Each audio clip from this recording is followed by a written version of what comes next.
Hi, my name is Ava Goulet and I'm the founder of Dancing Jaguar Spirit Camp. Thank you for joining me for another episode of Stories from Spirit Camp, where I share stories of how children who have attended Spirit Camp have been impacted by it. Today's story is about a 5-year-old child who was attending Spirit Camp for the first time. On the very first day of Spirit Camp, I took the children to our sacred circle and was going to call in the spirits of the 7 directions: north, south, east, west, above, below, and within. And I explained the entire process, what the kids were going to be experiencing. And um, I had my drum. I gave them each a rattle, and we proceeded to do just that. And then afterwards, I asked the children to please sit down and we would talk about what we had just done. And this 5-year-old child raised her hand and she said, Ava, my brother died when he was little. And when you were calling in the spirits, my brother came and he's just right there. Can he stay and play with us today? Well, I wasn't expecting that to happen. So my question to her was, would you like your brother to stay and play with you today? And she said, yes, yes.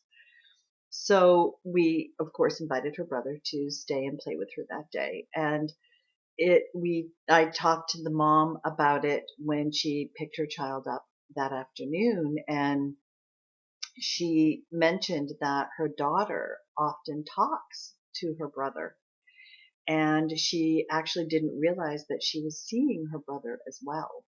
So that opened up a whole round of conversations between this 5-year-old child and her mom. And every day that week during Spirit Camp, when we called in the spirits of the directions, that little girl's brother came and stayed with her throughout. I don't know how much of the day he stayed with her, because that was the only time she mentioned him, was actually in the morning when we called in the spirits. But it meant so much to her.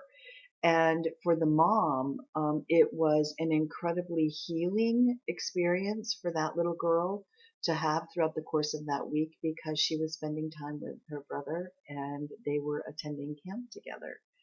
So like I said before, that wasn't something that I was anticipating happening, and it is actually something that's never happened again since then.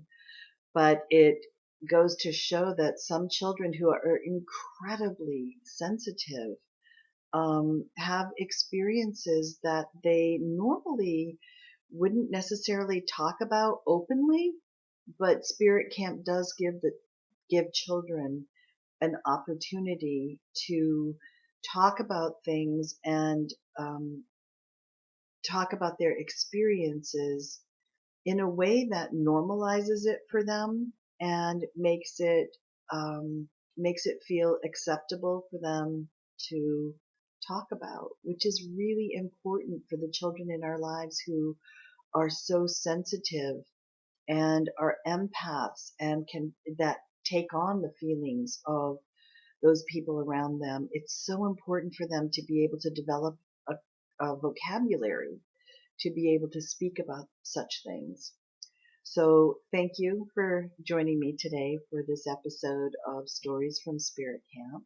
And if you would like to know how to bring Spirit Camp to your community, or if you'd like to know how to teach this curriculum yourself, please contact us at spiritcamp.net. Thank you for watching.